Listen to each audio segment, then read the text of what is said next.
really, I found very interesting. And it's not something that's sexy and people don't talk about a lot, but the idea of the death of local journalism and this idea of publicly funding um, that again, like publicly funding local journalism and why that would be so important.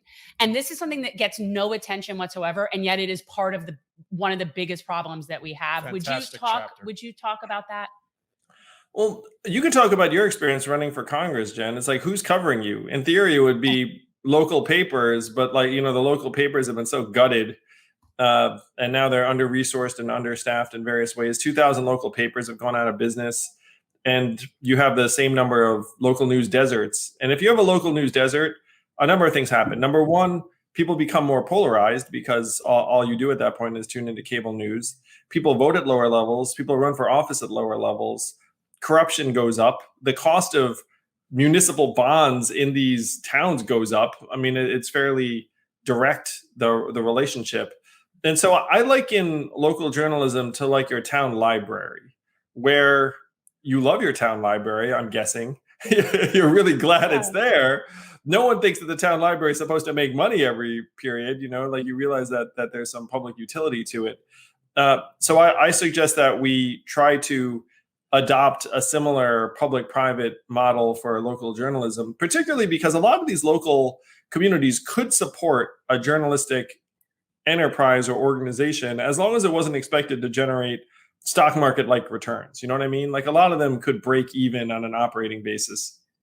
Right. I just think it's really smart. It reminded me of like Mr. Rogers, but for the journalist sect. Like it's the idea of PBS at a local journalism level. And it also gets to that idea within what you're talking about in general with the six like concepts, this fact-based governance. And we joke about this, like, the truthiness of this and fact, like we've been mocking this for so long, but it really has gotten out of control. It's a real problem, truly. And it's hard to have any kind of honest governance if no one can agree on a baseline. And local journalism historically has been more trusted and less polarizing because you can't really front that much about what's going on in your town. You can't make shit up as much. Right. People can see for themselves. Yeah, there are only so many ways to report on like a bridge needing repairs or a set of issues. I mean, it genuinely helped depoliticize us and keep us from being as polarized as we are now ideologically. Yeah.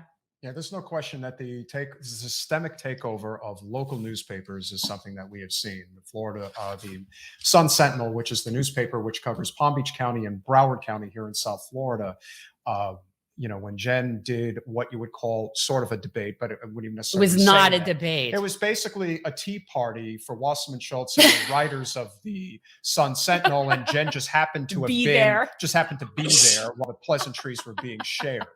But the worst one was actually, I won't name the person, but was a writer for the Miami Herald who, under the pretenses of, and this actually happened, Wasserman Schultz committed a federal violation by linking Jen's name to her federal website. To her congressional webpage. She took two of my, she took jenperlman.com and jenforcongress.com, and they went to her congressional website. So the reporter from the Herald, under the guise of wanting to talk about that. So I spoke with him about that. And then much, again, it's like much like the whipped cream story. It's like people just want to focus on the stuff that is, catchy and gonna, get clicks. So the idea that Wasserman Schultz was doing something like this, people were thinking, all right, well, this will get clicks. But as it turns out, that never even got mentioned in the article. The article was basically to sandbag her and say what a phony candidate, she isn't going to win and she's wasting time. And I was like, oh my God. And yet all he and I talked about was this thing with the domain name. So, he came to a whole lot of conclusions. Like, this ain't 2016. You're not raising a lot of money. Right. And I'm just thinking, this is why local journalism is dead. It's because it's not about doing journalism. It's about kowtowing to local power. And that's a very big problem. And that's why that chapter was so vital, just talking about the importance of getting back to the roots of local journalism and supporting it. And I think that whole concept could be very vital in terms of how we can grow at the local level, because that's really everything in a lot of ways, if you think about it. Yeah, it's one of the only paths out of where we are now. And my interactions with PBS and NPR stations in particular was very, very positive. The trust level in communities towards what people I think barely recognize as public journalism, in the sense like when I talk about this, people are like, oh, you can't have publicly supported journalism. And then the same people love NPR and PBS. Right. It's really like a sign of the times where in part because NPR and PBS have been with us for a while, folks don't think of them in the same light, but know that they actually get the highest marks among most media sources for being nonpartisan, and and they receive public funds at their inception. Yeah, I loved how you also were loving on C-SPAN, because I had a love affair at one point with C-SPAN, and in my very political dorky days when I would sit there and watch Washington Roundtable every morning. But I do like C-SPAN. That's true. I know, but it's definitely on the drier side of programming. Andrew, what does it say from your perspective? And you mentioned it in the book about the fact that 70% of Democratic voters trust corporate media, whereas 15% of Republican voters, and I think it's like 25% of independent voters, trust corporate media. Why do you think that is?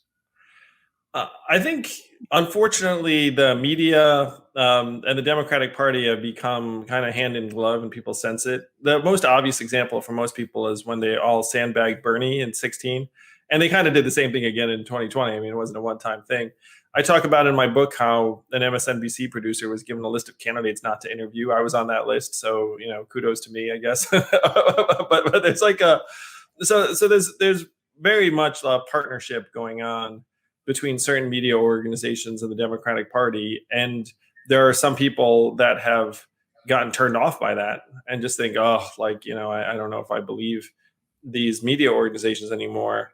But a lot of the Democrats still do believe. And I try not to be too judgmental or conspiracy theorist-y about this stuff. I mean, because I've been part of these media orgs, and I think a lot of them are not knowingly corrupt. They're just sort of out of touch, and then some of them are corrupt. I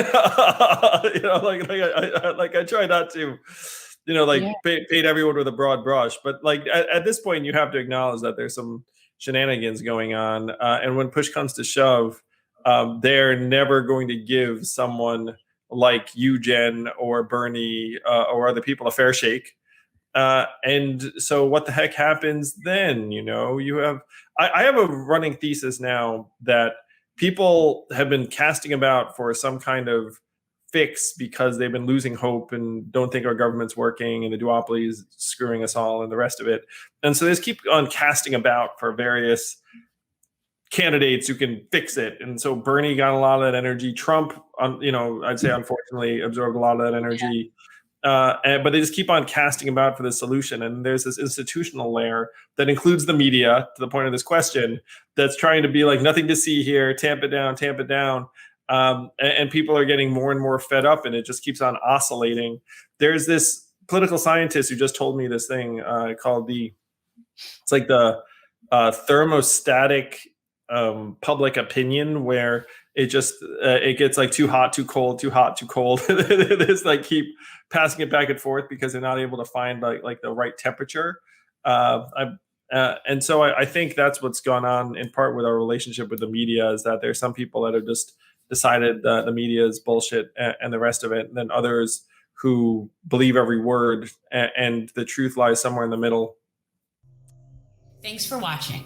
If you want to support our mission to transform politics into service, please like this video, subscribe, follow us on social media, and consider joining our Patreon, where you'll get early access to our interviews as well as other exclusive content.